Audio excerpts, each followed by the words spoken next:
Welcome to the Game On podcast tonight. Adelaide United, top of the table after some very hard work so far. Go you, Reds. And the Australian Open, a Melbourne masterclass last night in the Djokovic match, but a young Aussie makes another quarter-final. First Australian in a long time. And the Adelaide Strikers BBL is over for this year after a disappointing finish. Yes.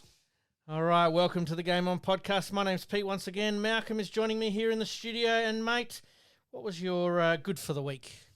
Well, I'll include this morning. The mighty QPR, who were bottom on November 26th, are now ninth in the championship, won the last 4 games. So, yeah, I've been up since 6 o'clock this morning following the game against Hull. Yes. So we beat Neil Padley, Alisson's Hull. So very happy with that. So go the Super Hoops, Mate, go the R's. When you bounced in here, you were full of energy, and now we've found out why. Yes. That is absolutely fantastic. Mate, let's get into Around the Grounds. Around the Grounds.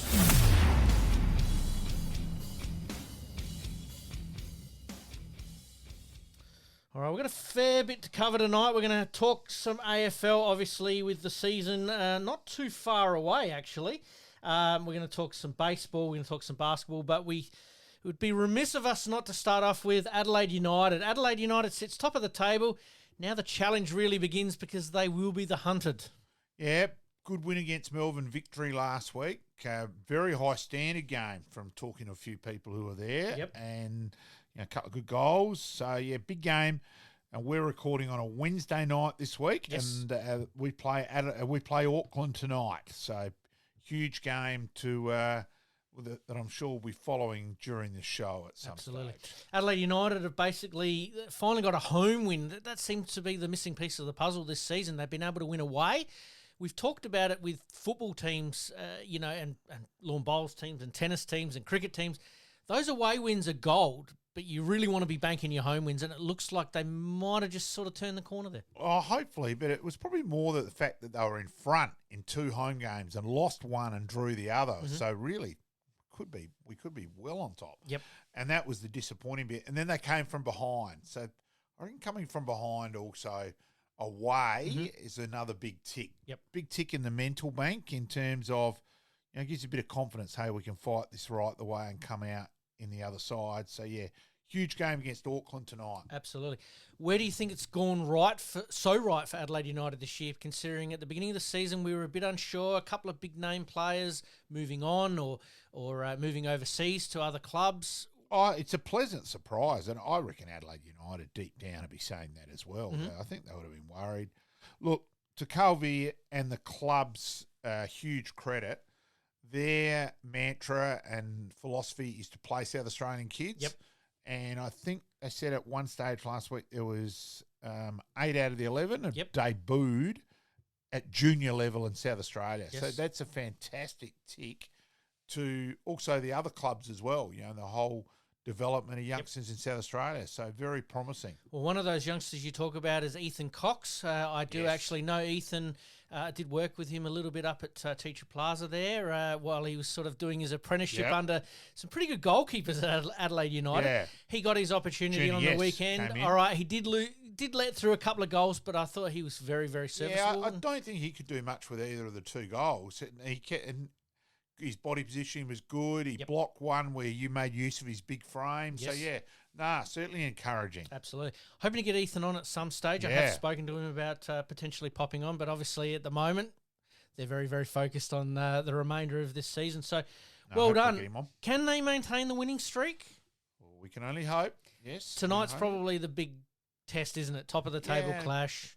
And I know it was a sellout last Friday. I'm not sure about tonight. It'd be interesting to see, but you'd expect another decent-sized crowd tonight. It is January. It's still school holidays, so that side of things. I think a Wednesday night game during school holidays is. I did have a clip that I didn't quite get on the soundboard here from Calvet saying, "Look, get along to these games, support us." Almost imploring people to buy a membership because that kind of stuff helps the club. They're also in a bit of a transfer window as well. It's actually support. Yep. It's funny in the championship in England, they actually record exactly how many supporters there, And QPR last week was 1,739 travelling supporters. Yep. Their games over there, they can go some decent distances. Absolutely. So they really mention that, and it's a huge focus in that. And I think that's how it should be. Thank you, supporters. Absolutely. Well, the one thing that South Australians do pretty well is that turn out to events, and we'll talk about that in the basketball a little bit later. Once again, selling out. Tour down under this week. Tour down under, exactly right. We'll talk about that as well. But Adelaide United, they are the toast of the town at the moment. Yeah. We should be celebrating their successes and really getting on board and really hoping that they finish off the season pretty well. And, of course, we've got the Adelaide Giants finals this week, so it's a huge week in South Australia. Absolutely. This week. Massive. We just talked about what's on tonight in the way of sports. We are recording a day later than we usually do. We've got Dimonor in the tennis. We've got the mixed pairs final going on at the moment. Semi-final going on at the moment. Adelaide United, the Big Bash. So it's lots of things happening. It's exactly right. Good luck to Adelaide United tonight. Obviously, we'll release this episode just after United have probably either just started playing or maybe even finished. We'll see how we go anyway. See how we go. Congratulations to them. All right, mate, let's move on to tennis. Mate, a statistic here that I've got here. Aussie men making the Australian Open quarterfinals. Pat Cash, 88. Mark Woodford, 96. Pat Rafter, 2001. Leighton Hewitt, 2005. Nick Kyrgios, 2015. And Alex Dimonor, 2025. Yeah, so it's rarefied air, and also in the female side, we had Ash Barty, the reign of Ash Barty there for a while, but apart from that, that's been, I think, it's what is it? Mark Edmondson still is the most recent Australian to win, and 77 rings a bell on that, and that sort of thing. So it's a long way back. Leighton made a final. Yeah. Kyrgios has gone pretty deep there as well, and Rafter during his he made halcyon a years final of as well. obviously, 97, 98 to about 2002 was around the mark. This gives Alex Dimonor the complete box set of quarterfinals in all of the majors. That's a big achievement, but he's just that rung below, isn't he, of a Sinner, a Djokovic, Alcaraz, obviously Federer and Nadal before they retired. To his credit, he's a carbon copy of Leighton Hewitt, but I don't think he's quite as good as Leighton, if I'm really being, and Leighton did win 2 majors. Yes. But he's the same sort of player. Hasn't really got a get out of jail serve or anything like that. Mm-hmm. So it's just the Energizer battery of trying to wear down. And look, we saw Sinner the other day, and he did look terrible. He did. So we wait and see tonight. Well, his practice schedule was cancelled yesterday. His practice session was cancelled again today, but that was to move him indoors, so he ended up practicing indoor court. Yeah, so we'll wait and see. All accounts, he is looking okay, but you just don't know what happens when you get out on the big stage. A tough first set, and it could completely turn Alex's way. So we won't see. I think you're right with Alex Dimonor being that carbon copy of Leighton, but he has worked on his serve over the last 3 months or so. He's made consistent improvement in general. He's paced around the court. Look, he's got to serve better. The other night against Mickelson, he only served 43% of first serves in. He's got to be better than that tonight against Sinner. Yep. Otherwise, Sinner will get all over his second serve. Absolutely. Mate, it would be remiss if we didn't talk about last night's match, the Melbourne Masterclass in the quarterfinals of Djokovic and Alcaraz. This was an interesting clash that really, I don't know about you, but I couldn't take my eyes off the TV at one stage there, and then I thought, this is not going to quite go the way it went, and then all of a sudden it became one of the all-time classics. I've got to admit, I was at a Payneham Cricket Club committee meeting last night in the end, so I didn't see a huge amount. Yeah, I got mixed feelings too. I think Djokovic uses the medical timeout as gamesmanship as a lot of the time. Yep. I take his injuries with more than a grain of salt. To say when he won the Australian Open that he had a 3-centimetre tear, bullshit. Yeah, that's garbage. Yep. I do take him with a grain of salt. This seemed a little bit genuine, only because they showed the footage. And I don't know about you, but seeing players sliding on a hard court surface, there is potential for things to go wrong. There is, but then he's moving freely in the third and fourth set. Yep. So again, as I said, look, he's the greatest of all time in terms of tennis. Well, that was going to be my next question. Or it's Rod Laver, etc. And let's remember Rod Laver lost 7 years of his career when there was the professional versus amateur. Yep. His majors number would be up there as well. Yep. Which is quite crazy when you think professional versus amateur with how much money's in tennis now. Absolutely. Yeah. Well, I think Swantek's earning about $148,000 an hour at the moment, being that she's on the court for a very, very short space of time. She is absolutely playing well. Let's just bounce back to Dimonor very, very quickly. Do you see him beating Sinner, and can he potentially make an Australian Open final? I can't see him beating Sinner, but I hope I'm wrong. Okay. And look, they play the winner of the game, which is on at the moment, which is in the fourth set. Yep. Hopefully it'll go to 5 because I think that would help their fatigue and that side of things. So we wait and see out of that. So, look, he's never beaten Sinner. No. So Sinner starts warm favourite, but let's wait and see. Yep. Home crowd. And we'll just flip back, obviously, to last night's match. Alcaraz was probably the big surprise. I think did it look like he got sucked into the byplay and the extra drop shots and didn't play through the court like he normally would? Lost focus. Yeah. Became worried about the other player instead of stick to the game plan, etc. So I query his coaches who are sitting there in tennis. Let's remember that as well nowadays. I was just about to ask what you thought of the new changes. We knew about them, obviously, earlier on, but we was holding off to see what it was like in the Grand Slams. What are your thoughts on that? Personally, it doesn't worry me. Okay.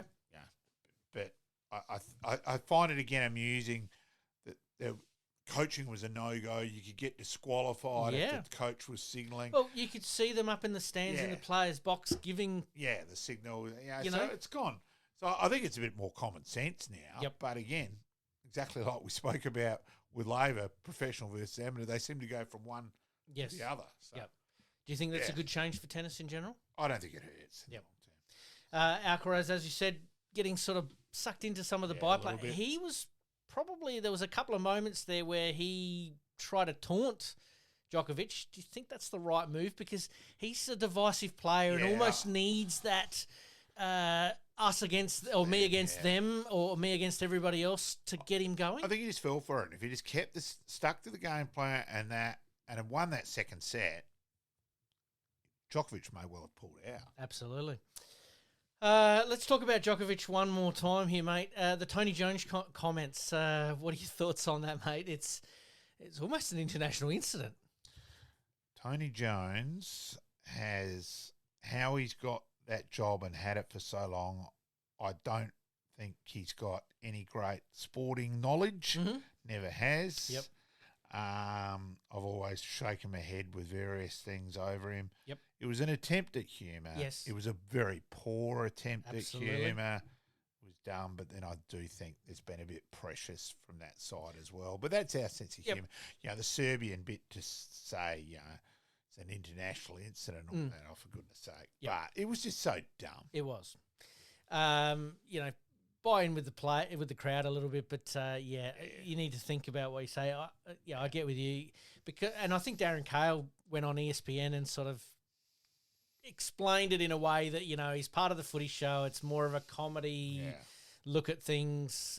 Try to take it that way, and it's just not that crowd. Nah, it was an attempt at humour, and it was court-marsh bowl Lily, no score. Yep.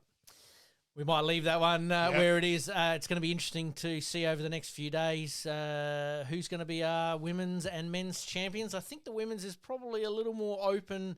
Not open as far as we sort of know who's going to be there or thereabouts. Yeah. The men's, though, I think has got a... It's open. It is quite open, isn't it? Yep. All right, mate, let's move on to cricket. Let's talk... initially, let's talk the Australian-Sri Lankan tour. Steve Smith wasn't required, but now after getting all clear on a wrist, he's okay. Yeah, he's not going to throw. Yep. But he believes he'll be okay to bat. So look, he fields slips anyway. You get away with that. Yep. And it's not like he fields any. That's where he normally fields, Yep. so it's not going to be no different. Yep. Look, I think that's a great result for Australia in the end there. Yep. Look, it's a fascinating tour. The camp at the moment. Dubai, they're in Yep. Dubai. Yep. Look, it's who knows the way they're going to go. Like I think every player named in that touring squad is a chance to play. Yes. Inglis may play as a batsman. I think young Connolly from WA, look, he's only played 4 Shield games. Yes. It's going to be pretty crazy, and he's never made a Shield 100. Yep. Darren Lehman, there was a bit of a joke with Darren Lehman how many hundreds he'd made before. About 500 million. Debuted, and I do rate young Connolly. He's got a good temperament. He has won them a BBL title. Did make 90 in a Shield final as a counter-attacking innings. So I do think he's got a lot to offer. Is this the kind of series, though, that they could just bring a couple of those young ones on? That was the word. If we hadn't qualified, if we hadn't won that last test, we were just playing them and no matter qualified, then Hanscom would have gone. Yes. Hanscom and Maxwell was still a chance. Yep. So my understanding is McSweeney came back in for Hanscom, is the word around the cricket trap. So, look, which is a great result for Nathan. Love him to play. Absolutely. But if he doesn't play, I'll be spewing because I'd rather have him play leading the Shield game in games, Perth. yes. But yeah, good luck to Nathan. Yep. Yeah. Let's talk about the bowlers for a second. Obviously, a fair workload here in Australia against India. Nathan Lyon didn't have a big workload here in Australia. He's virtually had the summer off at this stage. In some ways, yes. That's what I'm sort of alluding to, is that he's going to play a vital part over in Sri Lanka. So from the bowling point of view, was it that they loaded up maybe a little bit for India here in the summer with the fast and gave him that little bit of time to just sort of get himself right? I think it just worked that way. I don't think it was intentional. It wasn't I planned, think there was more on the wickets than expected. Yep. Well and truly. And like he only bowled 1 over in Adelaide. Nick, hang on. In Adelaide. And he's got a great record with the pink ball overall too in Adelaide. So he would have been considered violent. It just didn't work that way. Yep. And then he only bowled, I'm trying to think, 6 or 7 overs in Sydney. So again, Sydney, hang on. Traditionally, that's the pitch. Turns a mile, not so much like it used to, but it's still always been the pitch where the spinner does the majority of the grunt work, and it just didn't work that way. So I just think it's one of those things. And then we saw Travis Head have a bit of a bowl, Marnus Labuschagne having a little bit of a bowl. That's why I wasn't a fan of the Marnus bit. I agree with that as well. And especially with people taunting him on radio going, you can't bowl above whatever. It's crazy. But it just looks that way, that they almost loaded up with the men a little bit during that summer series here, and almost just gave him that little bit of time to recover. No, it's just the way it worked out. It's the way it worked out. You watch cricket a hell of a lot more than what I do, so totally understand that. All right, let's move on to Australia in the women's. I still want to cover. We have got one other thing on our running sheet. Yep. Now, Adelaide Strikers. Oh, yes. Now, I will be honest. This is being said behind the scenes in cricket circles, but no one's come out and virtually said it publicly. Yep. It's only a matter of time. Very disappointing that Travis Head made himself unavailable. Now, he's contracted Adelaide Strikers player. Yes. Every other batsman in the Australian side played, including Alex Carey keeping. Yep. The bowlers got told, no, you're having big BBL off. Yep. Because I think Nathan Lyon would have played for the Renegades if he was able to. Yep. But they all got told, no, that's it. Well, Travis could have played and he made himself unavailable. Now, he's already had time off at the start of the season on maternity leave. I just think you're on a very good contract, very good money. Now, Travis, you're always available for BBL, for the IPL now, because they're paying mammoth money. Absolutely. I just think there should be a bit more of a commitment to South Australia. Yep. Overall, I was disappointed there that Travis made himself unavailable. Now, and I'm not speaking out of turn. I'm saying what a lot of people have said behind the scenes. Sure. Let me play devil's advocate here again, not being around the cricket scene as much as what you are. Is it a case of that he comes back well after breaks, comes back refreshed and does what he needs to do? Could this be part of the thinking? I just think you're on a contract. No other job do you just say, oh, no, I'm unavailable. Yep. Now, let's be honest. It is their job. Yes. It's not a 9 to 5. And feel free.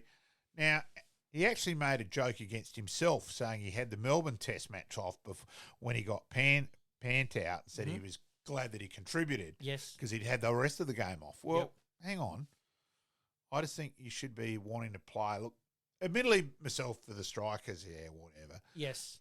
I'm more disappointed he didn't play for South Australia at Yeah, the start of the year. You probably get But- another 5,000-10,000 people Yes, coming to you those do. games to watch a player of Oh, his calibre. Exactly. So I sort of get that side of it as well. And over that, I do think you've got to, again, if he's not on contract, Yep. and all that, That's okay. yeah. Again, and if they'd said the other batsman, right, you're not playing, and Travis doesn't play, I've got no problem with that. But hang on, he made himself unavailable. Yep. My understanding is Cricket Australia were prepared for him to play. Now, if that's wrong, so be it. Yes. I'll go with it and apologise. But absolutely. I'm saying my understanding is he could have played, and I think he should have played. Yep. Let's stick with the BBL before we move on to the women's. The strikers were a little disappointing this year. The spin attack, was that the right move in hindsight? Yeah, there were times it worked, times it didn't. Look, probably it was the disappointing game where it looked like they had the game won against against Sydney Thunder, where Daniel Sams went berserk and won the game over Popey. Those things happen in 2020, but yeah, I think out of that too, and it's a fine line. They did lose 2 games on the last ball of the game. Yes. So if they'd won those 2 games, they're playing tonight. Absolutely. So, it ended up becoming a little bit tighter, the table there, with a couple of wins to a couple of teams there that made it very, very interesting. But congratulations go to the Tasmanian team in making their first final and hopefully their first championship. Yes, understand 17,000 there last night. Yes. Something like that. So 34,000 heads, as Hooksy would have said. Yes. And that, he got the shit for that. Yes. Well, it's a good result. It's actually a bit ironic where if the game was in Sydney and so it's 35-40, they look like they would have cracked the 1 million spectators. Yes. With Hobart hosting, they're probably going to fall just short, which is a bit ironic. Yep. So, good to see, obviously, Tasmania, sharing it around a little bit, but I reckon they've been probably the team of the tournament so far. They've been the most consistent team. They were terrible in the first round. They got bowled out for 74, but have come back and been easily the most consistent side since then. Yep. So, and like Mitch Owen opening for him, he bats 7 or 8 for Tasmanian Shield games. Yes. Has been a revelation, has just dominated and smashed them from ball 1. Yep. And then Tim David, ironically, Tim David doesn't play first-class cricket. Yep. Plays for Australia in 2020s, but doesn't, and he's the high man around the rest of the world. So there you go. Interesting. All right, let's move on to the Australian women's team retaining the Ashes. I think I got it wrong with the Border Gavaskar, but this time I've got it right in retaining the Ashes. Well done to the Australian women's team. They've only got to win either one of the remaining 2 games, or not lose the Test match to win the Ashes overall. And I know that's a big focus because they were similarly up like this in England. That's right. And then England got the last 8 points to tie it. Yes. And so they're pretty focused to make sure they won it. And look, the 2020, so they lose Healy and Gardner, fail fitness tests. Mm-hmm. Well, that's what I was going to ask, was about injuries that have plagued the Australian team. There's a few of those players that have been around for quite some time in that team, now just pulling up a little bit lame every now and then. Yeah, and probably the fact they're playing one days and then 2020s probably does put more pressure on the boy, and it looks like Elisa's foot has done something similar previously. Yep. So her part is a big doubt. Ash Gardner, the word is that was more precautionary. She might play the second 2020. If doesn't play the second 2020, will play the third 2020. Yes. And then the Test match, that was more precaution. Yep. So, yeah. Right, fair enough. Well, congratulations go to them. They are absolutely up and about at the moment. And Alana King, to her credit, has just dominated the series so far. I think she's 14 or 15 wickets overall so far. Yep. And look, 5 for, I tell you what though, Pete, I've got to be honest. I've watched the majority of this. Mm-hmm. One, women's cricket is good cricket. Yes. It doesn't need commentators carrying on making out a good catch, which was Phoebe Litchfield running back. Yes. Caught it as she should have. She's a good cricketer. Yes. She's an Australian player. Yep. Don't treat it like it's an under 10 has come out and taken an absolute blinder. Treat Phoebe with the respect she deserves. don't jazz it up beyond its comprehension. And that's Fair call. I can guarantee the players will be watching that and cringing. Going, Now, if you've gone Troppo, if anyone's seen it, Ash Gardner's catch last week in the game in Tasmania is one of the best catches I've ever seen. It is brilliant. Yep. So it's the one where you throw it back in when your foot's going to go over the line. Yes. It is fantastic. Yep. Unfortunately, the camera didn't quite capture it as well as it could have. So probably lost a little bit there. But, yep, go Troppo commentating about that. Absolutely. Don't go Troppo about commentating a reasonable catch. Treat the players as they are. Absolutely fair as enough. very good cricketers. Hey, question without notice. The women's cricket you mentioned there, obviously loading up a little bit with all of these games, a little bit like the AFLW. Is it working, or can we maintain this, or will we get to some sort of schedule a little bit like the men's where it will be actually split up? It's unfortunately it's not the. It'll be interesting to see how the day-night test match goes in Melbourne. Yep. And if that gets good crowds, hopefully, therefore, the girls will play more test cricket. Yep. And I'm sure that's what the players want. Yes. In fact, it is what the players want. Yes. So hopefully that. So this is just a carbon copy of exactly what happened in England is the focus. Yep. And they play so much. They play way more 2020s than anything else. Yep. Do you think that's also to fast track their the ladies' development or the women's game in developing? I think it's part of to try and make sure they got the interest, and hang on, we can get the interest with 2020 more than anything else. And what about some of the minnow countries that just getting into cricket? Does that help them? Well, that's it. It's what. So the under-19 World Championship is on at the moment. Correct. Australia just beat Bangladesh when we were 8 down. Yep. Chasing 8. So there are everyone's playing that. Yep. And Nepal, Scotland. Well, Australia under-19 women are playing Nepal as we speak Yes. right now. Yeah. Australia, they completed their allotment of overs, 6 for 139, and are currently Nepal 1 for 12 after 3.3. So you're right. Some of the island, Pakistan, it's Nigeria. This is why I asked, is this the advantage for women's playing that 2020? And they have that advantage by getting that right and then building into a test series? Hopefully. Okay. No, fair enough. All right, local Premier League cricket, mate. Anything to report back from that point of view? Lots of runs on the weekend. Yep. And Brad Davis, current leading run scorer. Savas Davis? Yeah, Brad here to Savas Davis. Yes. And Shelton has just beaten Sonigo in the tennis. Yes. So the winner plays Sinner or Dimonor there. He is on, I think he's on 96 not out at stumps overnight. Yep. Sturdar 9 for, but I would think they will bat on for Brad to get chance to get 100. So I admit I might wander down to a little bit later on. Start of that game at 10:30 on Saturday. But overnight, Tetrigalia 5 for 292 against West Torrens. Glenelg 6 for 351 against Uni. Kensington 9 for 356 against Port Adelaide, and Sturt 9 for 270 against Adelaide. So some runs scored there in general. So, and all those teams can bat on. It's not compulsory declaration. So Josh Doyle made 91 for Kensington.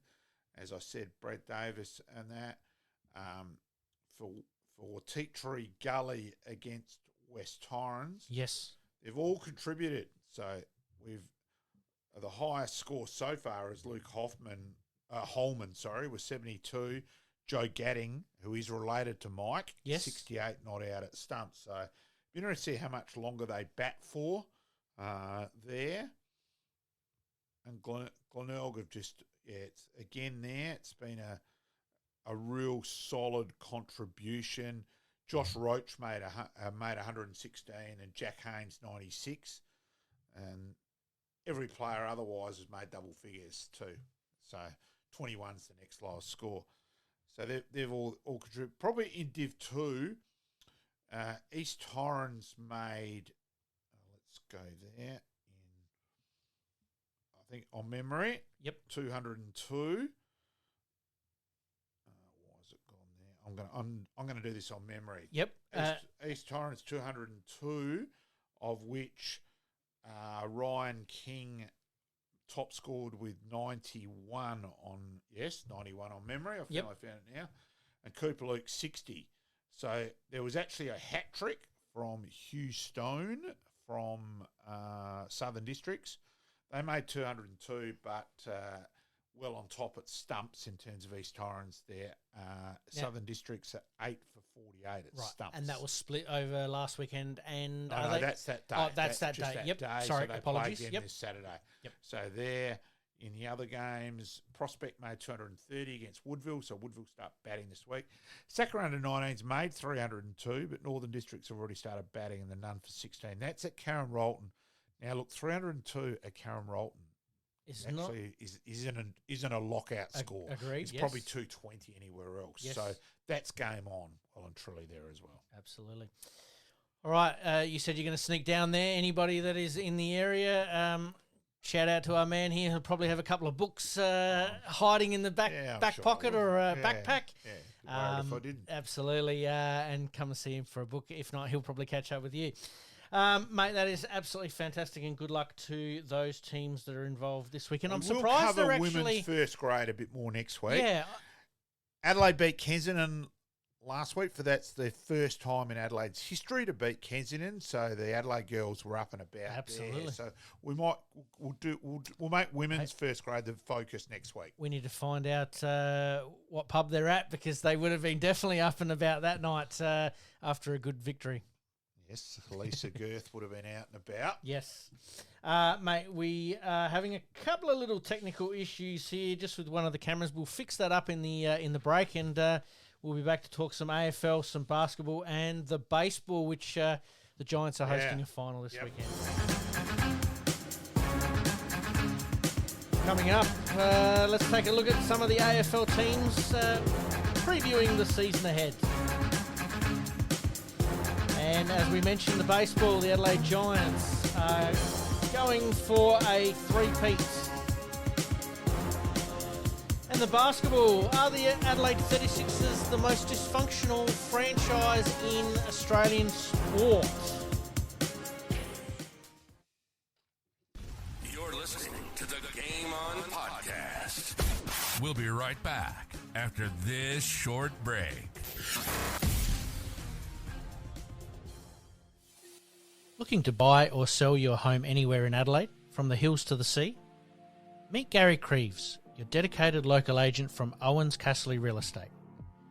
With unparalleled knowledge of Adelaide's housing market and a commitment to exceptional service, Gary ensures a smooth and stress-free experience for all your real estate needs. Trust the expert, trust Gary KRIEVS at OUWENS CASSERLY Real Estate. Your next dream home awaits.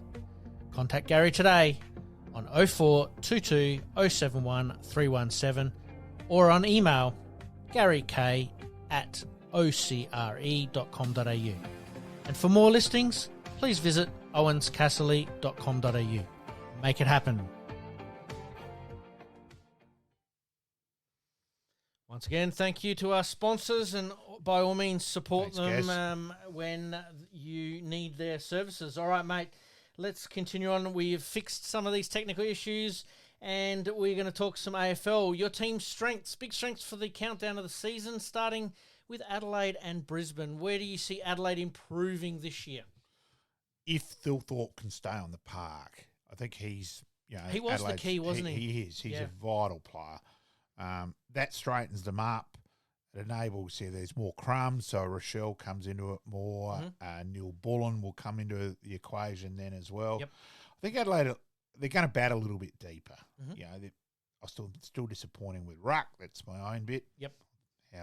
Why Harry Boyd's at St Kilda, not at Adelaide's got me beat. All the best to Boydie though.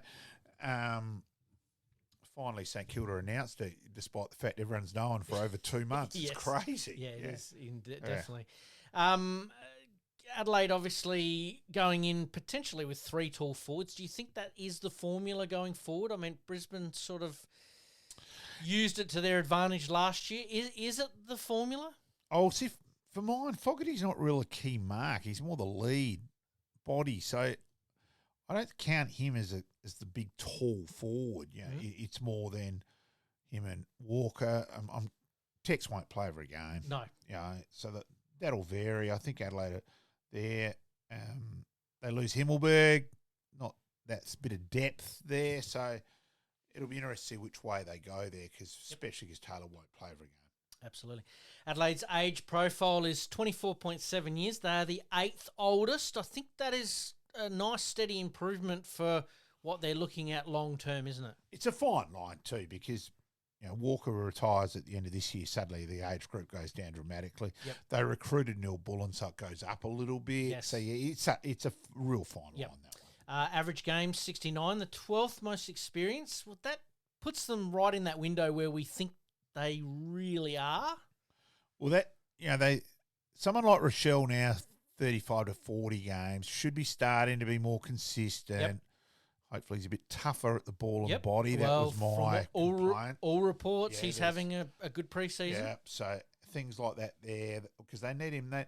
Saligo's now played 50-odd games. That was my next question. Do you think he can take the next step? Because he did take a step last year. Yeah, so they need him to become a dominant on-baller, not just a reasonable player. Yep. They need him to be a very good player. Absolutely.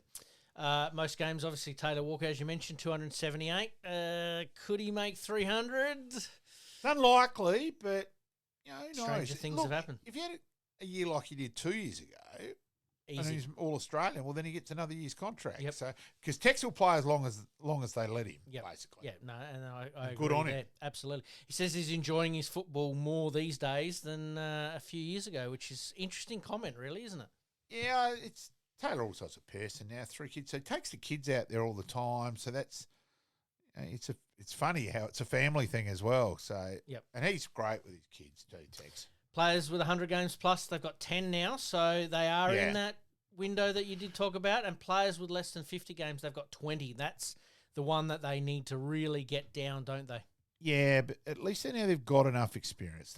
They just need a bit more consistent. They need a Michael Annie to go from being a good player to become an All-Australian player, because he's certainly capable of doing that. Like he's a very good player. Just improve a bit more. Do you see him doing that in the back line, or do you see him squirting through the midfield? I still think it'll be back line, but I wouldn't be surprised if he's used through there as well. He's just got a Bontempelli about him. Like, he just knows where the ball is. He has that ball sense, so to speak. Oh, he's footy smart. Absolutely. There's the Michael Annie football gene there, well and truly. Absolutely. All right, let's move on to Brisbane, mate. We'll go through each of these teams over the next couple of weeks in the lead up to the season.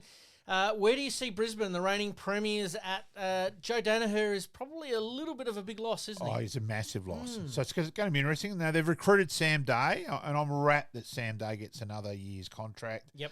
Former Prince's kid here. I'll still never forget the day where I happened to be, just by fluke, at PAC and watched him step and jump over a ruck bag. And I've always thought that he should have been used far more on ball than what he's done. Yes. Brisbane have recruited him there. Who knows, this could be his second coming at 33 or whatever. He's had a lot of injuries. Hopefully his body stands up and he's there. Yep. The other thing with Brisbane, we've got 5 guys to come back from knee recos. This is what I was going to lead to. Kitty Coleman. Yes. Tom Dodo hasn't debuted yet. Yep. Lincoln McCarthy. So there's some key players, not just fringe players. Dodo was basically ready to debut. Yeah, he was going to play had an injury at training, didn't he? Yeah, he was in that week. So, that makes them very, very tough, doesn't it? It means there's going to be real hungry players for spots, which drives training standards go that bit higher, which does help. Levi Ashcroft debuts. Yes. Marshall also is the word is there that don't be surprised for him as well, but Levi Ashcroft comes into their midfield. Yep. It's a luxury Brisbane. Well, it's incredible that he was rated above his brother as a junior. Yeah. So, geez, just think. He came back, comes back from a knee reco, and just sits in seamlessly, and ended up winning the Norm Smith. Yeah. Huge. Yeah. Brisbane average age 25.3, the second oldest in the AFL. I think this seems to be the trend, isn't it? That second or third oldest, that little bit more experience really does help. Average of 85.9 games, the second most experience as well. Any guesses just off the top of your head who might be number one there? Collingwood? Possibly. We'll check that one up Yeah, as we go along. I'd say so. Purely with Pendlebury, Howe, side bottom. Yeah. Yep. You could be right there. We'll double check that in a minute. Most games, Dane Zorko, 277. Does he make 300? I think so. Yeah. Look, He'll get he had one a more great year. Oh, I think he might go more than one. He had a very good year last year. Yep. He hasn't seemed to lost any pace. He can do that. He can still be a bit of white line fever and lose the plot. Yes. He's more a question than his body, I think. Yep. I did just check that. You're right. It's spot on the money. Collingwood is the oldest. Players with 100 games plus, they've got 18 of them. That almost says it all, doesn't it? You've got basically a starting 18 that have got 100 games. They know what to do in what situation. Yeah. And players with less than 50 games, this is probably the scary part. They've got 21. And a lot of them are guns. Are going to come through. Yep. So they're going to be competitive for spots. Absolutely. It's almost like Adelaide of 98, isn't it? Yeah, the players that missed out, they almost want to do it for them as well. It's a bit of that. Oscar McInerney, he's probably the heart and soul there. I think there's a lot of players that would love to see him get up and boiler for him. Get a medal on the actual Lanka day. McCarthy, don't worry. Oh, yeah. All right, mate, let's leave the AFL there. Let's talk baseball. The Adelaide Giants make the finals after a little bit of a shaky finish to the season, but they found themselves well-placed for another tilt at a championship. Yeah, so we need to beat Perth and hope that Sydney lose the other semi for a home final. Well, you still get a home final, but it's like you have the chance to have two instead of one. Yep. This could be interesting. Perth stand in their way. It's a 3-game series at home. Obviously, needing the third game if it's 1-1. But do you think they could do it? Hopefully. You know, hey, your favourites to win at home, so go the Giants. Absolutely. All right. Times and dates for this weekend, obviously, I think have just been confirmed. We'll follow that up and put it on our socials. Yeah, I think it's Friday, Saturday, and then if they need Sunday. I think that's right on the money. All right, let's talk basketball. Well, we did lead with it in the coming up next here. Is the 36ers one of the most disappointing sporting franchises in Australia? I still think the start of the year is still so bizarre. It really... Well, now it makes it even more bizarre. Yeah, it's just crazy. You know, Scott Ninnis, the way he got treated was just weird. Yep. And who knows? I don't think they can sack another coach again because you're paying out coaches left, right, and centre. Yep. And just losing credibility. Are you... What's the word? You're looking for that right mix. It looks like the players starting 5 is better than any team going around, but they just haven't put it together. They've been disappointing. They've been so inconsistent and fallen away in a lot of games where they've been in touch and then got blown away. Yep. You know, their point differential is not good. So, yeah, they have been very disappointing. Should be very, very interesting. But the big one is they continue to get sellout after sellout of games. So, gee, whoever's working in their marketing department and their ticketing sales, gold medal, bonuses coming your way there. Can they fix it up? Can they keep the coach and the players and make it work? Huge question mark. He's being polite, I reckon. Yep. Were you surprised that the coach only had 1 year contracts? I think I've given up trying to work out what. That was a real surprise for me. I thought that would have been a 2-year definite. Get your feet under the table, and if it's not quite for you, then move on. I've given up working out what they're trying to do. I just can't. Surely, I wouldn't want to I wouldn't want to sign a 1-year contract as a coach anyway. Yep, it does make sense. All right, let's have a look at what's coming up. Monday, we have Keith Thomas, part 1. Really looking forward to a chat with KT. Definitely.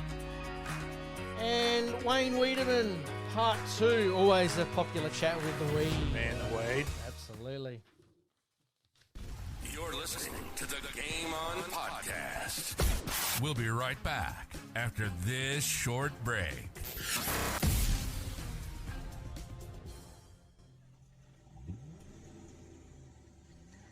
A dents and scratches putting a dent in your day? Introducing Roger Steen Crash Repairs Adelaide, your trusted solution for automotive woes. With over 2 decades of expertise, Roger Steen Crash Repairs guarantees top-notch service, restoring your vehicle to its former glory in no time. From minor dings to major collisions, our skilled technicians handle it all with precision and care, using state-of-the-art equipment and techniques. Roger Steen Crash Repairs saved my car. It looks brand new. Fast, friendly and reliable. I wouldn't trust anyone else with my vehicle. Don't let accidents slow you down. Visit Roger Steen Crash Repairs Adelaide at 14 Penner Avenue, Glynde, for quality service you can count on. And here's a special offer just for our listeners. Mention this podcast and receive a $100 discount on your repair. Roger Steen Crash Repairs Adelaide. Excellence in every repair.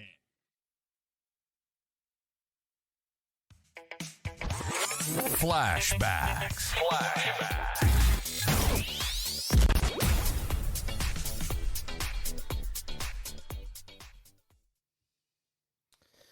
All right, mate, for flashbacks this week, I thought we would go all the way back to 2018 where a gentleman that's known by South Australian public in Lloyd Pope having an absolute blinder in the under-19 championships. Yeah, he got the odd wicket in this game. Let's sit back, relax and enjoy. Sharp bit of work behind the stumps and given out. So dragged his back foot out of the crease. And the leg spin has worked for Australia. Right, Harry Brook, who's been one of the stars, perhaps the biggest star of the team so far, with the bat in hand. Yeah! And gone! What a delivery. Looked like the googly. Australia, well, they still feel they're in this game. Well, Harry Brook couldn't believe it. But Australia needed something special to get back in this game. I think he's claiming it. Yes, well, we're going to have a look. There's a little bit of indecision out there. He's claimed it, and yeah, batsman is walking off. Look at this. Yeah, brilliant catch. Terrific catch. Anyone that's fielded it slip will appreciate just how good a catch that is. Well, is that a brilliant catch? They're celebrating as if it is, and it's given out. Jason Sangha again, what a day he is having. 10 minutes before lunch, you can see a little bit of glove. And again, Sangha, what a brilliant catch. Two brilliant catches. That's another wicket for... Tossed up, it's gone. Sangha has got flypaper for hands. It goes anywhere near him. He catches it. What a spell this is for Lloyd Pope. 5 wickets for the young leg spinner. How often have we seen a spinner reckoning havoc on this England lineup? Going for the big drive, a thick outside edge, and leaping. Jason Sangha, the skipper of the Australian lineup. Outstanding piece of fielding. Beautifully bowled. Big shout. Gone. It's another googly. It's an absolute ripper from Pope. And surely now Australia will be making their way to the semi-finals. Oh, close. Going down the leg side, gone. You thought it was just going to slide past leg stump, but it's bang in front in the end. The umpire took an age to give it. Well, one more over from Lloyd Pope. They don't manage to survive that. Another wicket. Ball bowled him, the googly. And that is it. They say that white ball cricket is about a run fest. Well, it's been the bowlers that have done it this time. And it's been a leg spinner. Lloyd Pope, outstanding figures. 9.4 overs, 8 for 35. You never gave him a prayer. But Australia are through to the semi-finals. The Google once again, which has been the undoing of England. Just chopped on by Pennington, who started the day so well, and you wouldn't have thought it. England, after their bowling performance, wouldn't have thought that their day would have ended like this. But hats off to Australia. Extra time. Big finish.